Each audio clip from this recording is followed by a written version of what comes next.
Mi nombre es Conrado Granado, soy periodista, que lo combino con la profesión de actor y hago esas cosas. Normalmente tengo una colaboración semanal en un periódico digital que se llama Aquí Madrid y por lo demás sigo haciendo, de vez en cuando escribo un libro, ya estoy con el siguiente y este es el sexto libro que escribo. He hecho hasta ahora ensayo. Mi hija dice que escriba una novela, pero que me refugio en el ensayo porque no me atrevo a escribir una novela. Yo digo que sí, que la voy a escribir, pero de momento estoy con el ensayo. Yo trabajé como investigador junto a otro equipo de personas investigadores que se nos encargó un trabajo determinado en el Archivo General de la Administración de Alcalá de Henares y lógicamente nos metimos allí. Tengo que decir que el trabajo en el archivo, si te gusta es maravilloso, pero si no te gusta es aburridísimo, porque es estar en silencio un día, otro día, una semana, un mes, otro mes, viendo documentos. Yo empecé a ver documentos, porque tú cuando pides una caja, te vienen un montón de legajos y te vienen todo tipo de documentos originales. Y empecé a verlos y no me lo podía creer.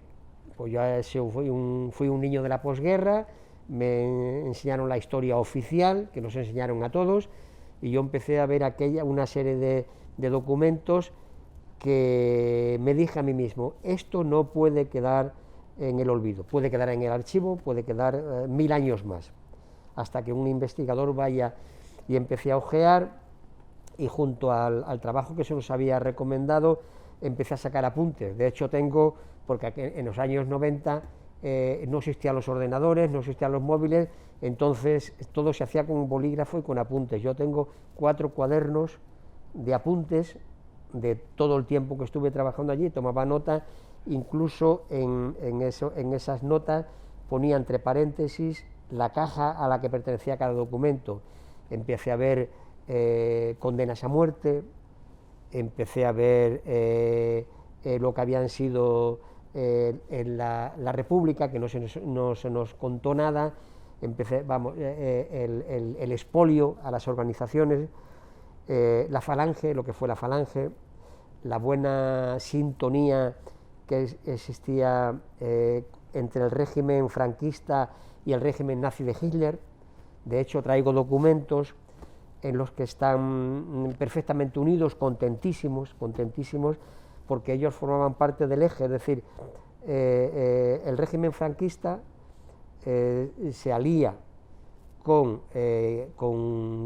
Alemania y con Italia y forman lo que se llama el eje, y todos felices por formar parte del eje con el resto, contra el resto de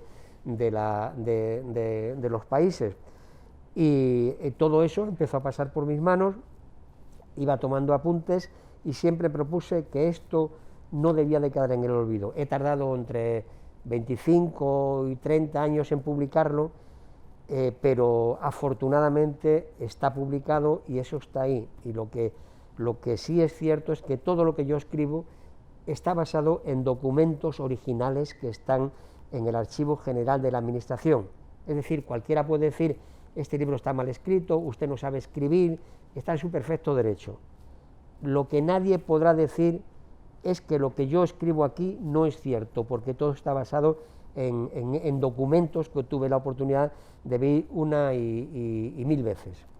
Me interesaba cómo vivía esa sociedad, cómo vivía esa gente, eso en una España de vencedores y vencidos, en los que estaban condenados a entenderse. Una vez que el régimen franquista gana la guerra, a partir del 39 se instala y aquí nace una nueva España. Hasta el 36 había existido la España de la República, con un gobierno, la República pierde la guerra y se instaura un nuevo régimen, el régimen franquista. Un régimen franquista que, según nos educaron, iba por el imperio hacia Dios. Íbamos a construir, y España iba a construir un nuevo imperio, un régimen en el que todo estaba atado y bien atado, perfectamente atado, nada se movía, todo estaba perfectamente organizado. Los vencidos pues fue triste para ellos porque, por ejemplo, los que pudieron huir a través de la frontera, huyeron. Otros los fusilaron, otros fueron a la cárcel muchos años, y para poder salir de la cárcel por redención de penas, se trabajaba en régimen de semiesclavitud. Por ejemplo, a uno le salían una condena de 20 años, y si tú te ofrecías para ir a trabajar por redención de penas, a lo mejor se te quedaban 10 años, pero claro, estabas trabajando 10 años gratis para el régimen. Campos de concentración había muchísimos. La Iglesia jugó un papel muy importante desde el primer momento a favor de los sublevados, porque el cardenal Gomá, Isidro Gomá, que estaba en contacto directamente con el Vaticano, había llegado a un acuerdo con el Vaticano que aquí solamente podía ganar una de las dos partes. En España existía un ejército enfrentado, el ejército nacional levantado en armas y el ejército republicano. Aquí solamente podía ganar uno, según el cardenal Gomá.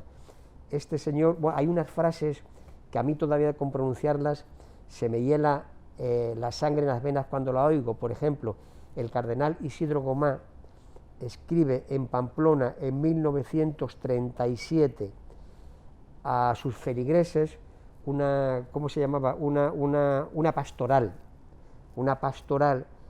que entre otras cosas dice: toda persona tiene derecho a levantarse en guerra contra otra cuanto esta última entra en guerra contra Dios.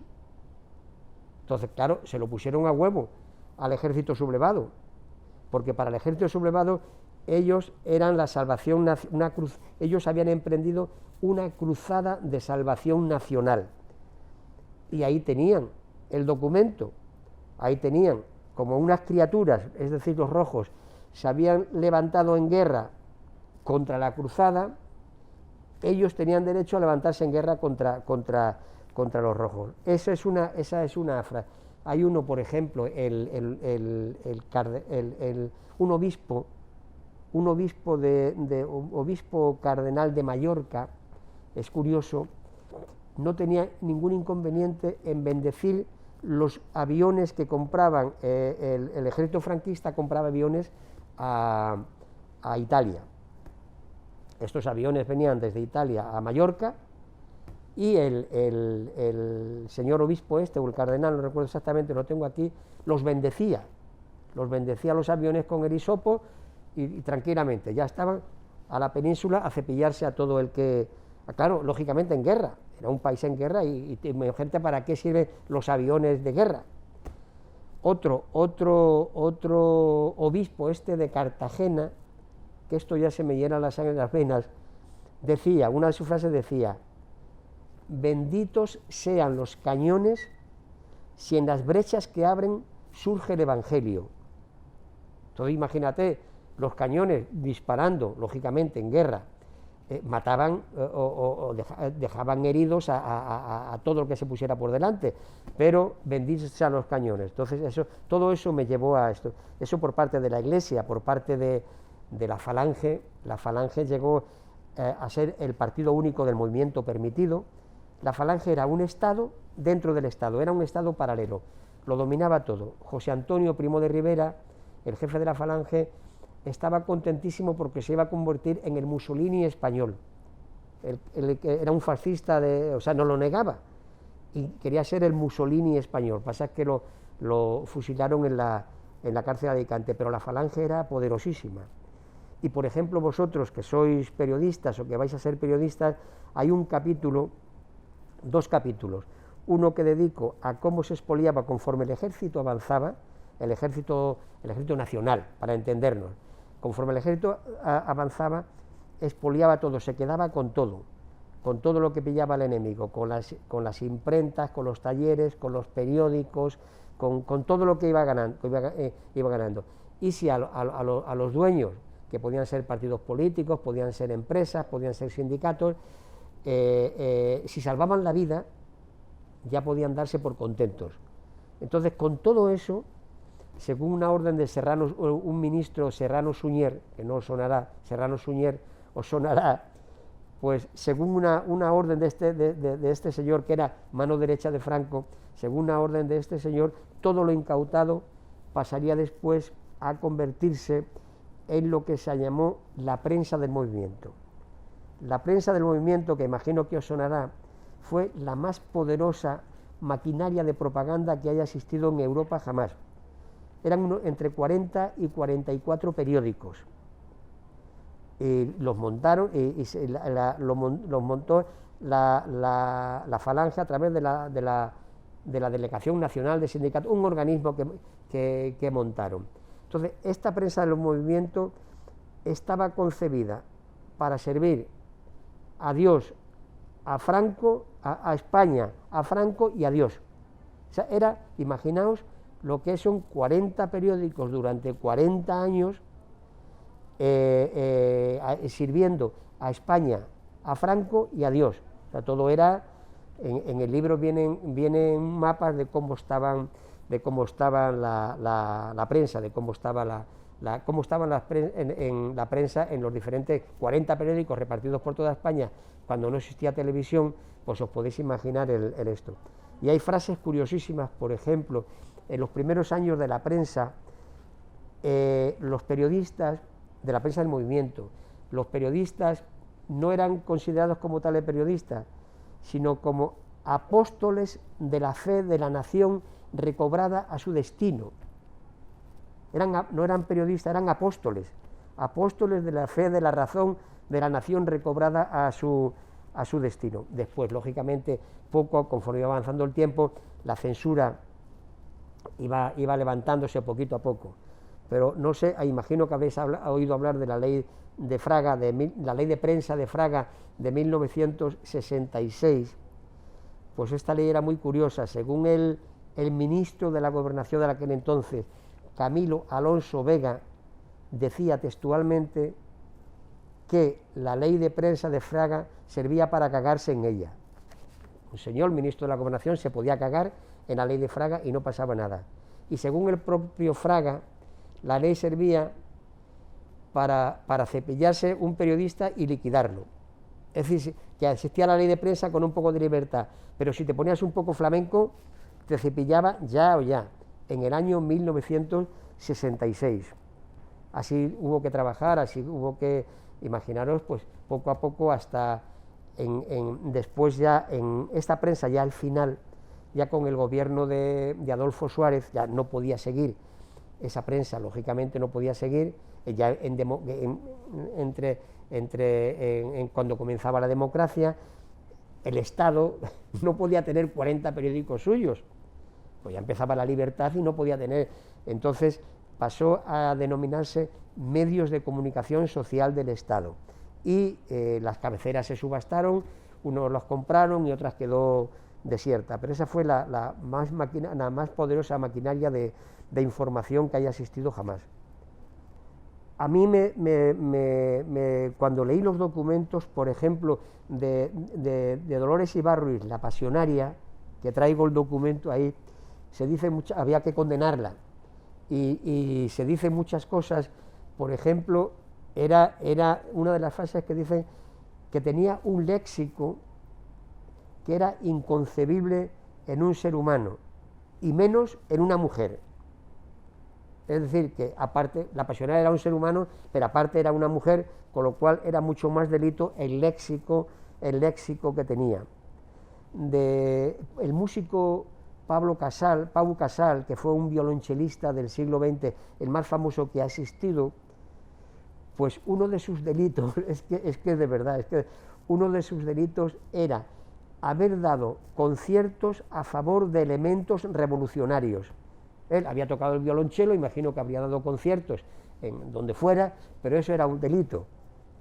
Y de Largo Caballero se dicen cosas tan graves como que dedicó su vida, era socialista, dedicó su vida al socialismo, fue ministro de Trabajo y masón.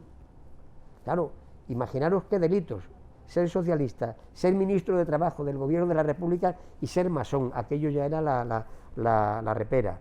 Y después, en cuanto a historias, pues las hay muy duras. Por ejemplo, me llamó muchísimo la atención, que casi me hizo llorar, que ellos llamaban el botín de guerra, lo llamaban presa del enemigo. ¿Por qué? Porque los vencidos no eran españoles, eran enemigos. Entonces había que darse con todo. Y me llamó muchísimo cuando tuve en mis manos un documento que era una poesía de San Juan de la Cruz, que le habían requisado, que le habían quitado, que le habían confiscado a una mujer. Entre sus pertenencias estaba una poesía de San Juan de la Cruz, un folio, vamos, que era terrible. Otra cosa que me llamó muchísimo la atención fue que una mujer imploraba, por favor, que no le quitasen lo poco que tenía, que ya tenían bastante con haber matado a su marido, pero se lo tenían que quitar porque el marido tenía que pagar con su vida el haber estado en contra del glorioso alzamiento nacional, pero además tenía que pagar con sus bienes lo poco que tenían unas gallinas, tenían a lo mejor un huertecito, tenían lo que fuera, tenía que pagar con sus bienes por haber causado un prejuicio a las arcas del Estado. Esa fue otra, y hay otras muchísimas más. Me hace, por ejemplo, también en el tema del espionaje,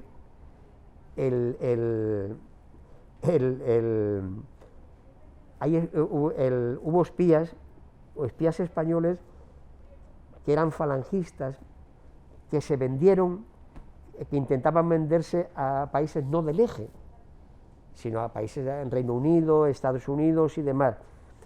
Y traigo algún documento de cómo lo juzgan los propios falangistas. Y otra cosa que me llamó mucho la atención es que el régimen de Hitler no se fiaba de Franco. Parecía que se llevaba muy bien, pero el régimen no se fiaba de él. Entonces lo que hizo fue montar su propio servicio secreto alemán aquí en España, sobre todo en Madrid. ¿Y sabéis de quién tiraba? Era curioso. Para montar su propio servicio secreto tiraba de falangistas cabreados. ¿Por qué? Porque los falangistas eran fascistas, o sea, comulgaban con el gobierno de Hitler, en el gobierno nazi, perfectamente, eso estaba claro. Pero por otra parte, conocían bien el interior de España, y con lo cual les venía muy bien, y por otra parte se les ponía un buen sueldo, como espías. Es decir, que un espía falangista, espía y cabreado, venía muy bien para el régimen nazi. Hay otra cosa que traigo también, la fotografía, por ejemplo, se llevaban también, que traigo un cartel de una corrida de toros, aquí hecha en homenaje a los nazis, y abajo, en el cartel, pone la esvástica. No pone toros, pone la esvástica porque era en homenaje a esto.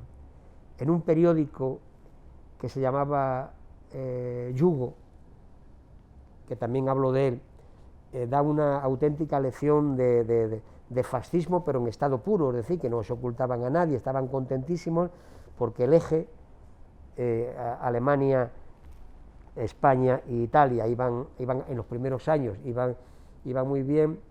Y en este periódico dice Franco, una de las frases que dice Franco, que estaba contentísimo de haber tenido a sus órdenes a los militares de la Legión Cóndor.